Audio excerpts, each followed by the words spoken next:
Ang mabuting balita ng Panginoon ayon kay San Mateo. Nagsalaysay muli si Jesus sa kanila ng isa pang talinghaga. Sinabi niya, ang kaharian ng langit ay katulad ng isang taong naghasik ng mabuting binhi sa kanyang bukid. Isang gabi habang natutulog ang mga tao, dumating ang kanyang kaaway, naghasik ng mapanirang damo sa triguhan at saka umalis. Nang tumubo at magbunga ang trigo, lumitaw din ang mapanirang damo. Kaya't pumunta ang mga utusan sa may-ari ng bukid at nagtanong, "Hindi po ba mabuting binhi lamang ang inihasik ninyo sa inyong bukid? Bakit po may damo ngayon?" Sumagot siya, "Isang kaaway ang may kagagawa nito." Tinanong siya ng mga utusan, "Bubunutin po ba namin ang mga damo?" "Huwag, baka mabunot pati ang mga trigo," sagot niya. "Hayaan na lamang ninyong lumago kapwa ang damo at ang trigo hanggang sa anihan. Sa pag-aani, sasabihin ko sa mga tagapag-ani, ipunin muna ninyo ang mga damo at inyong pagbigkis-bigkisin at saka sunugin. Pagkatapos, ipunin naman ninyo ang trigo sa aking kamalig." Sa pagpapatuloy, isa pang talinghaga ang isinalaysay ni Jesus sa kanila. Ang kaharian ng langit ay katulad ng isang buto ng mustasa na itinanim ng isang tao sa kanyang bukid. Ang buto ng mustasa ang pinakamaliit sa lahat ng binhi, ngunit pagtubo nito, ito'y nagiging mas malaki kaysa alinmang halaman at nagiging punong kahoy. Kaya't nakakapagpugad ang mga ibon sa mga sanga nito. Nagsalaysay pa si Jesus ng ibang talinghaga. Ang kaharian ng langit ay katulad ng pampaalsa na inihalo ng isang babae sa 3 takal na harina hanggang umalsa ang buong masa ng harina. Ang lahat ng ito ay sinabi ni Jesus sa mga tao sa pamamagitan ng mga talinghaga. At wala siyang itinuro sa kanila ng hindi sa pamamagitan ng talinghaga. Sa gayon natupad ang sinabi ng propeta, "Magsasalita ako sa pamamagitan ng mga talinghaga. Ihahayag ko ang mga bagay na inilihim mula pa ng likhain ang daigdig." Pagkatapos iniwan ni Jesus ang mga tao at pumasok siya sa bahay. Lumapit ang kanyang mga alagad at sinabi sa kanya, "Ipaliwanag po ninyo sa amin ang talinghaga tungkol sa mapanirang damo na tumubo sa bukid." Sumagot si Jesus, "Ang naghahasik ng mabubuting binhi ay ang anak ng tao. Ang bukid ay ang daigdig. Ang mabuting binhi ay ang mga taong kabilang sa kaharian, at ang mapanirang damo ay ang mga kabilang sa masama. Ang kaaway na naghasik ng damo ay walang iba kundi ang dyablo.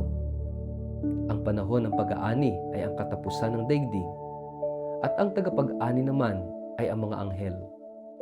Kung paanong ang mga damo ay tinitipon at sinusunog, ganoon din ang mangyayari sa katapusan ng daigdig. Ipag-uutos ng anak ng tao sa kanyang mga anghel na tipunin nila mula sa kanyang kaharian ang lahat na nagiging sanhi ng pagkakasala at ang lahat na gumagawa ng masama. Ihahagis nila ang mga ito sa lumalagablab na pugon, at doon ay mananangis sila at magngangalit ang kanilang mga ngipin. Ngunit ang mga gumagawa ng matuwid ay magliliwanag na parang araw sa kaharian ng kanilang Ama. Makinig ang may pandinig. Ang mabuting balita ng Panginoon. Word of the day, hear what God has to say.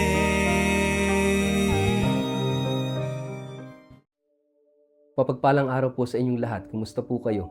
Ang ating word of the day ay paghihintay.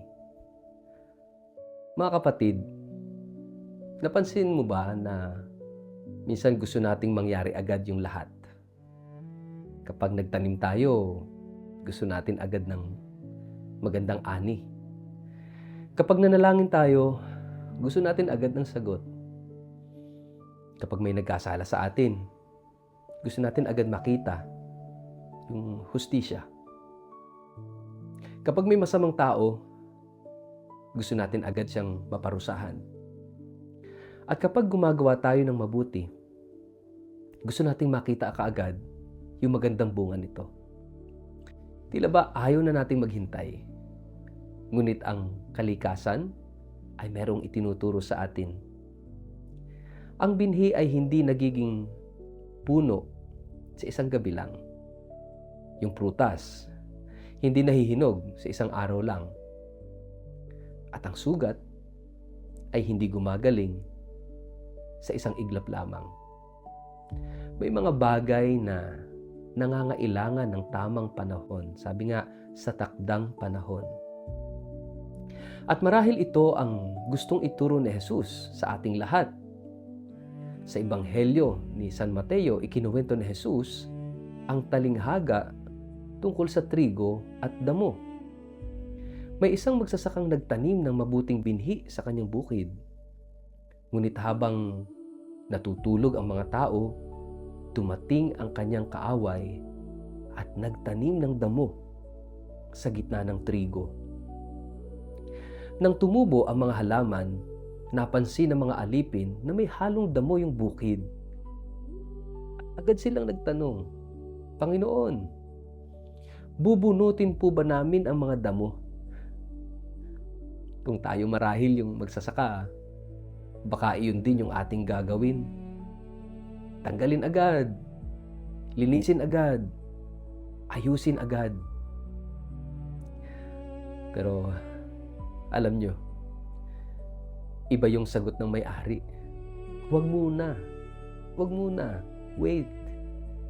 Baka kasi mabunot ninyo pati yung trigo. Hayaan ninyong lumago silang magkasama hanggang sa panahon ng anihan. At alam nyo, napaka gandang sagot nito. At dito natin matatagpuan yung salitang bumabalot sa gospel natin sa araw na ito, yung salitang paghihintay. Sabi nga, trusting God's perfect timing. May sariling panahon ng Diyos. Hindi ito basta paghihintay lang na walang ginagawa. Ito ay paghihintay na puno ng pagtitiwala. Yung may-ari ng bukid ay hindi nagpapabaya. Hindi niya sinabi na baliwala ang damo. Alam niyang darating ang panahon ng pag-aani. At sa tamang oras, sa tamang panahon, sa tamang pagkakataon, paghihiwalayin ang trigo at ang damo. Ganito rin ang Diyos. Minsan nagtatanong tayo, bakit hinahayaan ng Diyos ang kasamaan? Bakit tila mas umuunlad ang mga gumagawa ng mali? Bakit parang nahihirapan ang mabubuting tao? Wala naman akong masamang ginagawa. Ang Ebanghelyo ngayon ay hindi nagbibigay ng isang madaling sagot. Ngunit nagbibigay ito ng pag-asa sa atin na magpatuloy sa kabutihan sa kabila ng lahat. Sinasabi nitong hindi bulag ang Diyos. Hindi siya walang pakialam na Diyos. Hindi siya nahuhuli. May tamang panahon ang kanyang paghuhukom. May tamang panahon ang katarungan ng Diyos. Habang naghihintay tayo, meron pa pong isang mahalagang katotohanan. Hindi lamang ang mundo ang may trigo at may damo. Sa totoo lang, tumutukoy rin ito sa ating puso. Mayroon ding mabuti at masamang tumutubo sa puso. May pag-ibig, ngunit meron ding galit. May pananampalataya, pero ang totoo, di ba, meron ding pagdududa. May kabutihan, pero meron ding kahinaan. Hindi tayo ganap na banal. Hindi tayo perpekto. Hindi rin tayo ganap na masama. Lahat tayo ay nasa proseso ng paglago.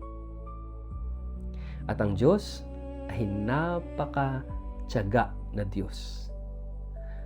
Hindi niya agad tayo hinahatulan sa bawat pagkakamali natin. Sa halip, binibigyan niya tayo ng pagkakataong magsisi, magbago, mag-ayos ng ating sarili at ng ating buhay. Binibigyan ng pagkakataong magbago, binibigyan ng panahon upang mamunga. Napakaganda rin ng kasunod na mga talinghaga ng Panginoon. Inihambing ni Jesus ang kaharian ng Diyos sa butil ng mustasa. Di po ba napakaliit nito? Ngunit kapag lumaki, nagiging malalaking puno. Inihambing din niya ito sa pampaalsa. Kaunti lamang yung inilalagay sa masa, ngunit napapaalsa nito yung buong masa. Ano po kaya ang ibig sabihin nito? Mga kapatid, ang Diyos ay kumikilos sa paraang hindi palaging nakikita. Tahimik, unti-unti, ngunit tiyak at sigurado. Ganito rin ang ating pananampalataya. Minsan, iniisip natin na walang nangyayari sa ating pagdarasal. Parang walang pagbabago. Ngunit sa bawat panalangin, unti-unting binabago ng Diyos ang ating puso. Sa bawat misa, sa bawat kumpisal, sa bawat mabuting gawa, mga kapatid, makikita natin ang Diyos, tahimik siyang gumagalaw, tahimik na kumikilos. At isang araw, mamamangha tayo sa bunga. Kaya nga ito yung magandang gustong bigyang diin ng ating ebanghelyo. Madalas nating isipin na ang kwento ay tungkol sa trigo at damo. Ngunit sa mas malalim na pagninilay, ang tunay na bida ay ang pagtitiyaga ng magsasaka. Hindi siya nagpadala sa takot, hindi siya nagmadali, hindi siya nawalan ng pag-asa. Nagtitiwala siya sa tamang panahon ng pag-aani. At ganito rin ang Diyos sa bawat isa sa atin. Marahil may bahagi ng ating buhay na tila puno pa rin ng damo. May kasalanang paulit-ulit. May sugat na hindi pa naghihilom. May relasyon na hindi pa naaayos. May pangarap na hindi pa natutupad. At baka gusto na nating sumuko. Ngunit sinasabi ng Diyos, Teka, maghintay ka. Hindi pa tapos ang aking ginagawa sa iyong buhay. Hindi pa ako tapos sa iyo. At napakagandang paalala nito. Hindi lahat ng nakikita natin ngayon ay iyon na yung huling kabanata. Ang Diyos ay hindi natatapos sa ating kasalukuyang sitwasyon. Patuloy siyang naghahasik, patuloy siyang nagtatrabaho, patuloy siyang nagpapalago, patuloy siyang naghahanda ng masaganang ani. At sa araw na ito, mga kapatid, inaanyayahan tayo ni Jesus na huwag mawalan ng pag-asa kapag tila nananaig ang kasamaan. Huwag ding mawalan ng pag-asa sa ating mga sariling kahinaan. Ang mahalaga ay patuloy tayong manatiling nakakapit sa Kanya sa kabila ng lahat. Patuloy tayong maging mabuting binhi. Patuloy tayong mamunga ng pag-ibig. Patuloy tayong magtiwala. Kaya tandaan natin, yung salitang nais bigyang diin sa araw na ito. Paghihintay. Waiting. Trustful waiting. Napakahalaga po. Sapagkat ang Diyos ay hindi kailanman nahuhuli. Walang masama sa paghihintay sa tamang panahon ng Diyos. Ang kanyang oras ay laging perpekto. Tamang panahon. At kapag natuto tayong maghintay ng may pananampalataya, matutuklasan nating ang bawat araw, kahit tila tahimik at mabagal, ay bahagi ng kanyang dakilang plano ng kaligtasan. Sama-sama nating pagnilayan sa anong bahagi ng aking buhay ako nawawalan ng tiyaga at nais kong madaliin ang kilos ng Diyos. Paano ako inaanyayahan ni Kristo na maghintay ng may pagtitiwala sa kanyang tamang panahon. Sa ngalan ng Ama at ng Anak at ng Espiritu Santo. Amen. Panginoong Jesus, salamat sa iyong walang hanggang pagtitiyaga at pag-ibig. Turuan mo akong maghintay ng may pananampalataya At huwag mawala ng pag-asa kapag tila mabagal ang iyong pagkilos. Linangin mo ang mabuting binhi sa aking puso at alisin ang anumang humahadlang sa aking paglago. Naway sa tamang panahon ay mamunga ang aking buhay para sa iyong kalulhatian at sa kabutihan ng aking kapwa. Amen. Pagpalain po kayo at ingatan ng makapangyarihang Diyos, Ama at Anak at Espiritu Santo. Amen.